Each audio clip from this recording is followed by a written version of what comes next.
For my entire life, one thing that I've loved, maybe more than any other thing, is sleep. I love to sleep. Does anybody else here love to sleep? I love to sleep. I've always loved to sleep. I'm going to show you a photo. It's kind of humorous. This is me as a child, and I had some sweet Nikes. I was rocking the blue and red outfit there, really matching well. But you can see there, I could sleep just about anywhere. Right there, I just plopped my head right down on the side of the couch and went to sleep.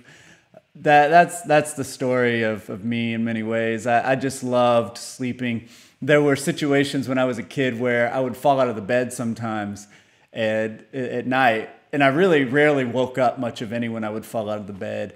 And I loved sleep so much, I didn't want to wake up enough to get back in the bed. And so often I would just get on my knees on the floor and just lay my head on the side of the bed and go back to sleep. I'm sure my parents were confused about that. One time when I was in elementary school, I've shared this story before, but this crazy thing happened. These guys pulled up in front of our house in the middle of the night, and they just started shooting with rifles into the church sign out in front of the house. And they fired probably like over 10 shots right out in front of our house. And my whole family was freaking out because they heard the gunshots, and I didn't even wake up. I slept through the whole thing because I just loved to sleep. Every car ride, guess what I did? As soon as the car started up, often I would just fall asleep as soon as that car started moving in the back. And even as an adult, I've always loved to sleep. I like to get a solid 9 or 10 hours every single night, if possible. Well, I'll tell you, some of y'all probably know this, but things have changed dramatically for me on the sleep front. The good days of sleep of 9 to 10 hours, that's long gone. The days of good sleep are long gone for me. As many of you all know, my wife and I now are foster parents, and for 4.5 weeks ago, we had our first placement, and he is a beautiful and adorable 6-day-old baby boy when we got him. And you can imagine at 6 days old, his sleep schedule's kind of out there. And Laura and I have already forgotten what it feels like to be well rested. And I'll just say, I'm now perpetually tired. You parents out there, you know what that feels like. So, and some of y'all suffer from insomnia and things like that, and you all know what it feels like. And I'm starting to feel it now. Laura and I are taking shifts caring for baby C during the night, and I've recently had the late shift, so I'm hanging with him from about 10 p.m. to 4 a.m., which is a time when normally I would be asleep. And I get a little sleep here and there, but so many nights I've been holding him in my arms because sometimes he just doesn't want to sleep in his bed. And so I'm holding him, trying so hard to stay awake, but everything in me just wants to go to sleep. Staying awake with a newborn is often very necessary, right? But it is really, really hard sometimes. You know, our story from Mark for today, it's about sleep, right? It takes place in the Garden of Gethsemane at the foot of the Mount of Olives. And I'll show you a photo. I just like to show the photos I took when I was there. But you'll see this is a photo of where they think maybe the Garden of Gethsemane was located. There's some olive trees there, and it's kind of a place people can go visit now. And there's a church there. For some reason, Christians have liked building churches everywhere that there's a holy site. And they often build these big, ornate churches. And I'm like, man, can we just keep it kind of rustic, you know? But the garden's still there, and you can see it there. It's kind of where I spent some time when I was in the Holy Land. And I really loved spending that moment in the garden. It was a very spiritual experience for me, actually. But the story for today takes place in the garden. And in this story, Jesus asked 3 of his closest friends, Peter, James, and John, to come with him. And these 3 friends, they were really like leaders of their movement. Because it wasn't just Jesus hanging out with his 12 disciples. There were children, there were women, there were crowds of people. There were lots of followers. I mean, you remember Bartimaeus, the man who was healed of his blindness, joined up in the movement. There were lots of folks like this. And so Peter, James, and John were like, they were closest to Jesus. They were leaders in the movement. They had some probably important roles. And he asked them to come with him to the garden. And he asked them particularly, he said, I want you to stay awake with me and pray. Be there with me in spirit while he was dealing with just unbearable pain and horror and distress in that moment. You know, we often think of the story that Jesus is like contemplatively going and praying in the garden. You know, it's like this sweet prayer of surrender. Like now, like the words there in the scripture really point more towards just a horror that he was experiencing inside, just pain and distress, overwhelmed. Other passages, other gospels say that he was so overwhelmed he was sweating drops of blood. Jesus, why was he so overwhelmed? Well, Jesus, he knew what was coming. He knew the consequences of his actions over the last 3 years. You know, you don't resist the authorities like he did. You don't break all these boundaries. You don't reach across out to those in the margins and put them at the center. You don't do all that and say and do the things he did without getting in trouble eventually. He knew the authorities were coming for him. He knew the kind of prophetic script from the Old Testament and leading all the way to John the Baptist. He knew what happened to prophets. He knew what was coming. He knew that there was a mole, there was a rat, you know, that Judas had been bought out. He knew that this has happened. He knew Judas had sold them out to the authorities. They were likely kind of underground at that moment. And no one really, maybe the authorities didn't know where they were, but Judas kind of gave them up. And he knew that was coming. He was tormented, right? He needed his friends to stay awake with him in that moment. However, you know, they were exhausted. They were beat down. They were discouraged. They were overwhelmed. And they fought to stay awake. But they ended up falling asleep, right? When Jesus needed them the most. You know, I wonder if something deeper is going on in this story than just drowsy disciples, right? I wonder if something deeper is going on here. You know, I want y'all to remember that this book of Mark, you know, I described it earlier on in the series as a manifesto for Christian discipleship, okay? It's a public declaration of what it means to be a follower of Jesus. And so really, as you read through the book, every story in this book, it's not just a story about something that happened then. It's really something deeper is going on. Mark lays out all the stories really as an invitation to deeper discipleship. And so the question is, what is the invitation in this story? What are we being invited into as readers of this story? What is Mark trying to teach us and show us through telling the story in the way that he did? Well, I think the invitation that Mark is laying out for us is this. It seems to be to me that we as disciples are to stay awake even when powerful forces are trying to lull us to sleep. It's not just about drowsy disciples, right? It's not just about struggling to stay awake. You know, I used to read this story and I thought it was like telling me that when I pray, I need to stay awake because if I fall asleep while I'm praying, then that's bad because Jesus gets mad about that. I don't believe that's what this story is trying to teach us. There's something deeper going on. And the invitation for us, I think, is to stay awake even when powerful forces are trying their hardest to lull us to sleep. You know, in Mark's gospel, Jesus talks a lot about seeing and hearing. All right, about seeing and hearing, two very important senses. He challenges us to see and to hear. The reader is really invited through these challenges to be alert, to pay attention, to not miss the important things in life. He's always saying, if you have ears, listen, all right? Pay attention, see what I'm talking, see, do you see this person? Do you see this woman? Do you see what I'm doing? Do you hear what I'm teaching you?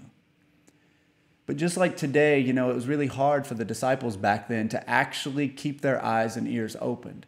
Many times it seems like they just wanted to close up their ears and close their eyes because they did not want to see what Jesus was telling them to look at, and they did not want to hear the things Jesus was teaching them.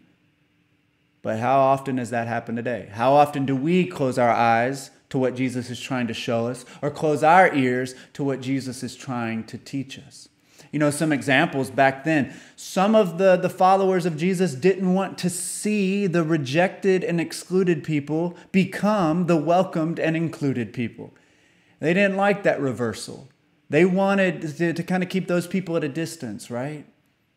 The men in particular in Mark, they didn't get it in Mark a lot. They pushed the children away when Jesus was trying to welcome them. They ignored the women. They had a hard time welcoming the sick and the unclean. And Jesus wanted them to see these people differently, but they didn't want to see.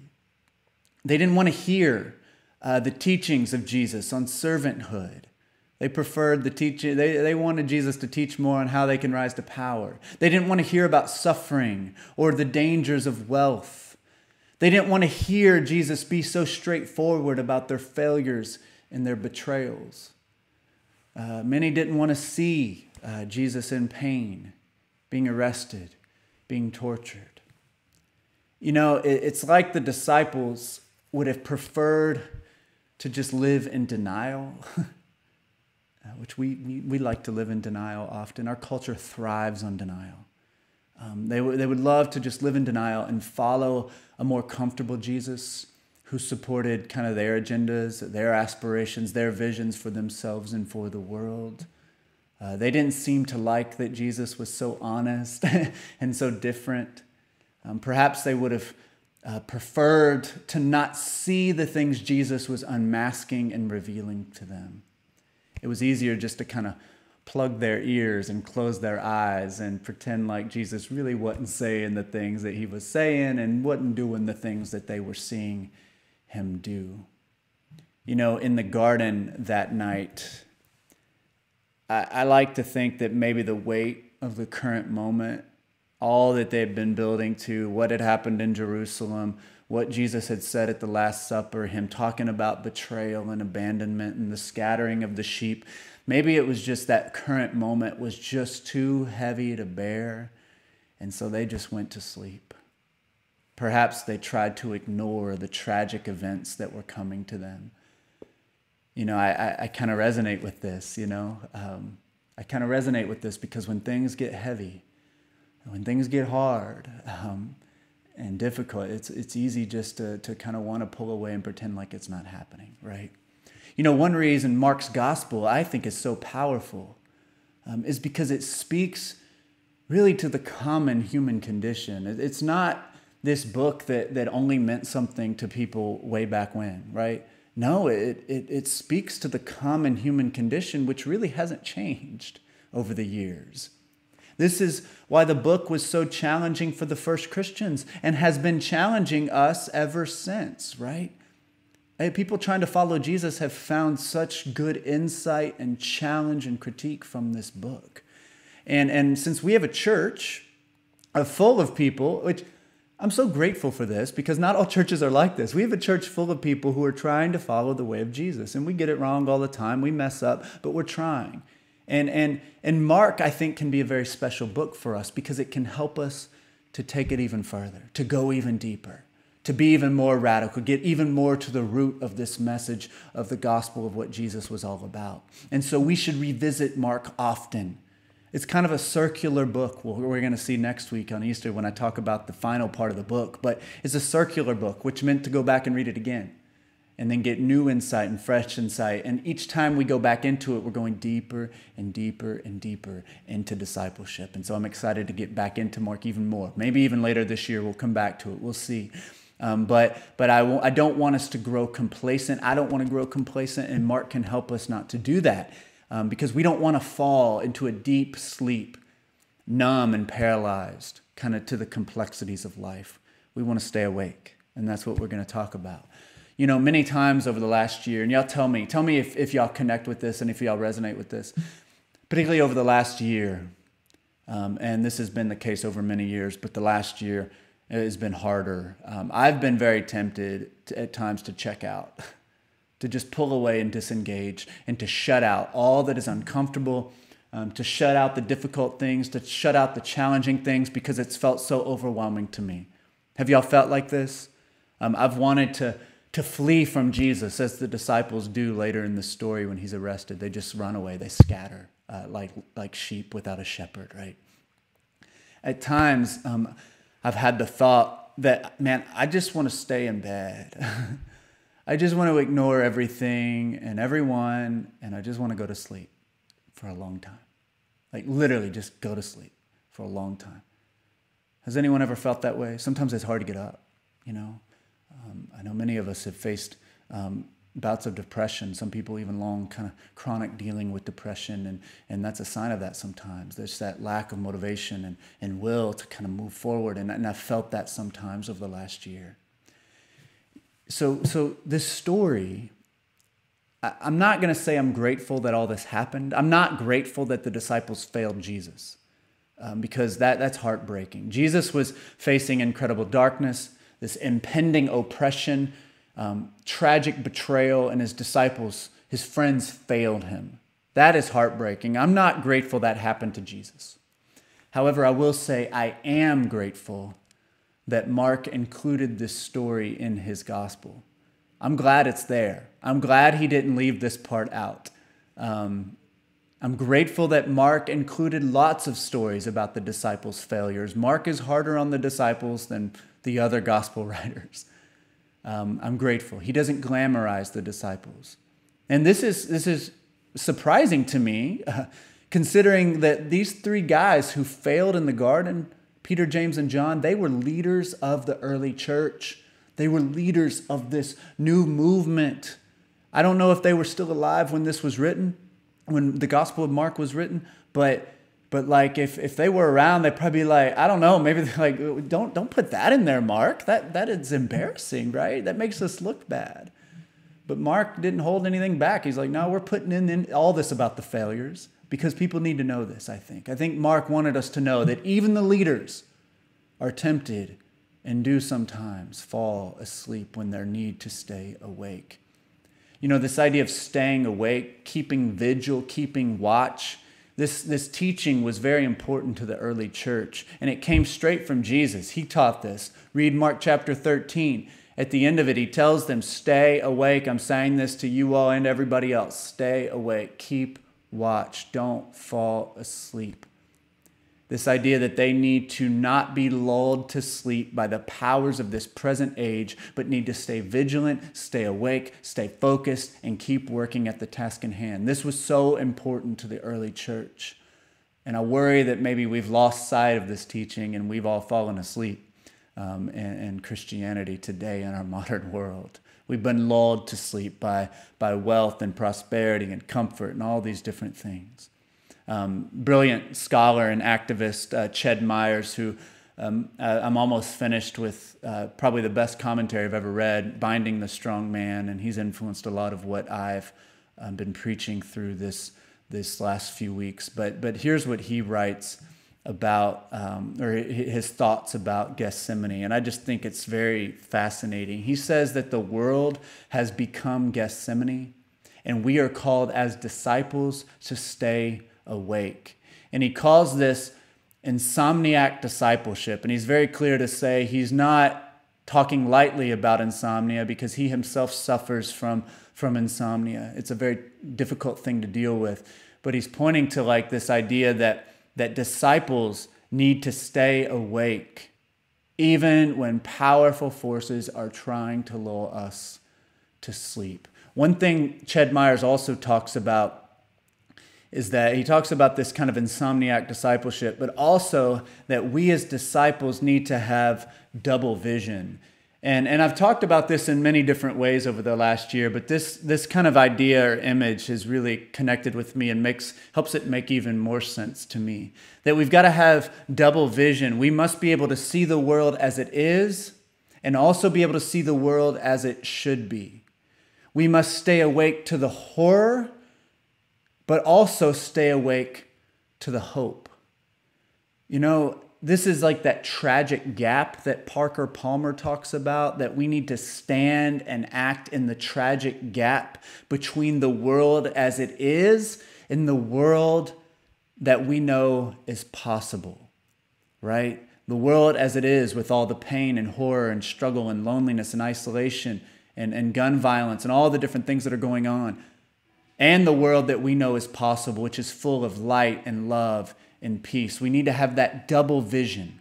We've got to be able to look wide-eyed into the face of evil while also holding on to hope for a better day. We must stay awake to both the horror and the hope. You know, if y'all know me, y'all know that one of my heroes has become Martin Luther King Jr. I just think that, you know, he was a flawed person like all of us. He didn't always get it right. Sometimes we want to put our heroes on a pedestal and say they're never going to mess up, but they do. But I believe that Martin Luther King Jr. was one of America's greatest prophets. And he was a man who had that double vision. He refused to look away from the pain and the horror of racism and poverty and war, but he also refused to let go of hope. He was able to see both the horror and the hope. King understood that the world is Gethsemane and that Jesus was calling him to stay awake.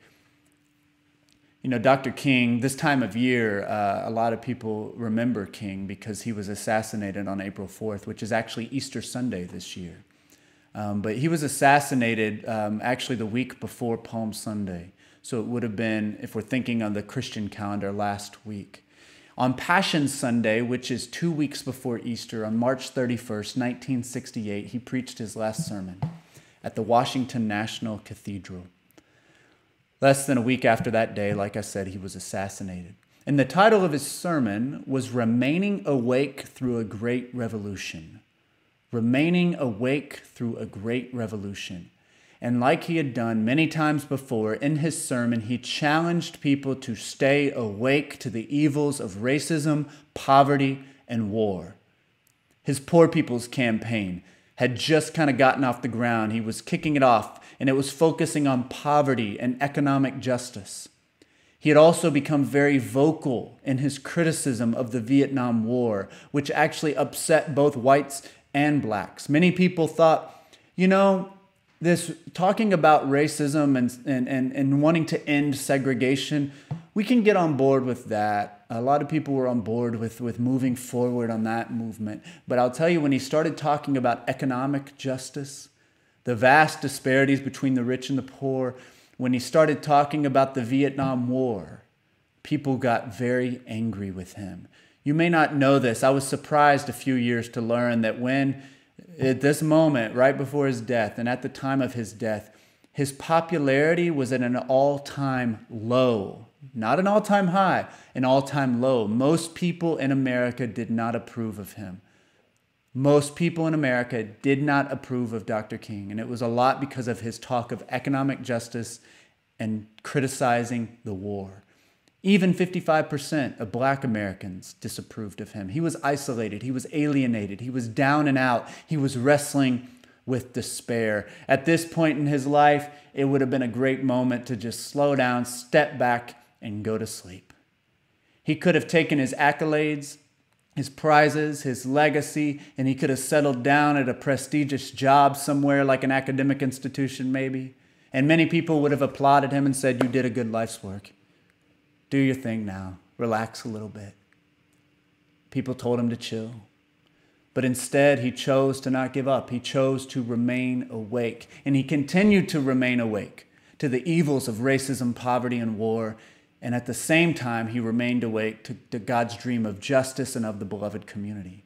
And because he refused to be pacified and lulled to sleep, he did pay the greatest price when he was killed just 5 days later. You know, Dr. King is one of many examples of someone who saw the world as Gethsemane and remained awake with Jesus as the powers of this world were aggressively and even violently putting people to sleep. I know that King is kind of a towering example, right, who may feel a bit far off and out of reach from your life experience, which is understandable, right? However, I will say this challenge to stay awake is given to all of us who are seeking to follow Jesus. You're not going to be the next MLK, but you can begin now to wake up more, to pay more attention, to see and hear both the horror and the hope, and to get on the task at hand, which is to love God and love others in practical ways in your communities, in your families, in your circles of influence. I have a few questions that I want us to consider together just for a moment, and I'm going to put them on the screen, and I will copy and paste these into the comments so you can have them as we're singing and hearing our final song. But I want y'all to reflect on these questions. You can also screenshot it if you would like.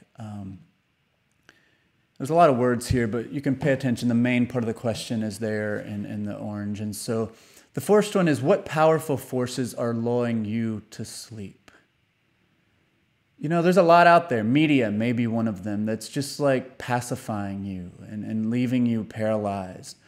Corporate media actually seeks to do this. This is part of their goal, I think, many times, is to keep us distracted so that we don't challenge the status quo. Cynicism, maybe. Personal family struggles, bitterness, stress, busyness, fear, feeling inadequate. What powerful forces are lulling you to sleep and keeping you kind of at a standstill in your life? And then also, on the other side, what helps you stay awake to both the horror and the hope? So we can't ignore the hard stuff, but we also need to cling to the hope and the joy. For me, studying and reading helps me stay connected and learn, and it ignites and inspires me. Close community, maybe. Volunteer work. These are just examples. Getting involved in activism. Many of you are involved in lots of different movements and things that are going on. Maybe building friendships across boundaries. Prayer, meditation. What helps you stay awake to both the ugly things and also the beautiful things?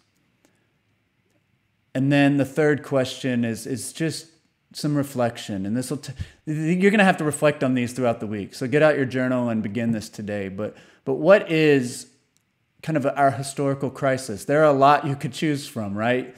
Maybe what is striking a chord in your heart today? Maybe it's something that breaks your heart or makes you angry. Maybe you're thinking about the ecological devastation, the climate crisis that is wreaking havoc across our world and most directly impacting the poorest in our world. Maybe you're thinking of this fight for racial justice is something that's on your heart. Maybe it's the crisis at the border with immigration. Maybe it's alcoholism and addiction. I saw many of you share that. Maybe it's mental health struggles that people are going through. Maybe it's gun violence and just the way that is wreaking havoc on people's lives each and every day, not just with mass shootings, but lives are taken each and every day, even right here in Lexington. What is your community or your family facing right now? What is it that is on your heart and on your mind? And so how can you stay awake?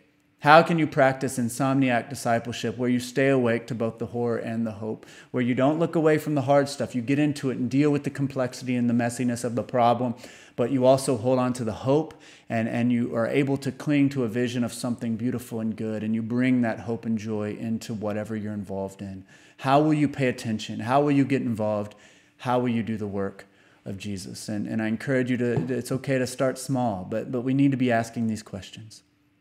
How are we going to pay attention, get involved, and truly do the work of Jesus? And this is really questions that kind of sum up everything we've been getting into over the last 12 weeks of looking at the Gospel of Mark.